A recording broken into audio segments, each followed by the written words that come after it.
Good morning everyone, today we are going to be making fireworks in glass. You heard right, fireworks in glass. You only need 3 household materials to make this. So, first ingredient is, drumroll please, oil, food colouring and hot water.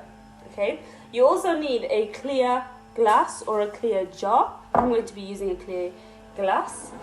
Okay, first thing we need to do is get a bowl. And then you're going to get your oil and you need to pour in a generous amount, so quite a bit, as you can see. Next you need your food colouring, and it's important that your food colouring is water based, so I'm going to use a bit of blue. I am going to put really small amounts in. Ooh, drop there. Oops, that's a bit too much blue, so I'll put less of the other colours in. I'll put a bit of red. Make sure you do this with an adult because it can get quite messy. And I will put a tiny bit of, what colour would stand out? I think yellow. I'm going to put a tiny bit of yellow in. There we go. There we go. Okay. Next, you need to get a fork and you're going to mix it. This is why it's important to put not too much in, because it spreads out quite a lot.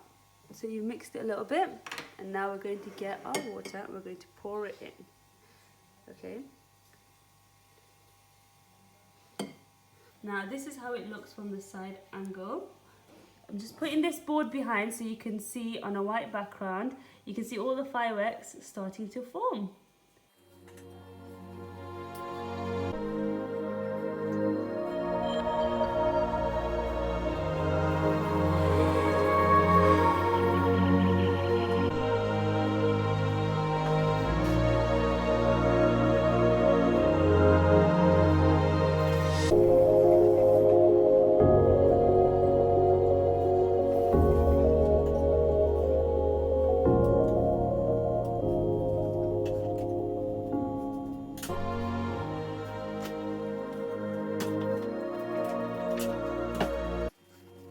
Your question to think about is, why does the food colouring sink to the bottom and then rise back up? That's all for this video. Thank you for watching. Stay safe everyone.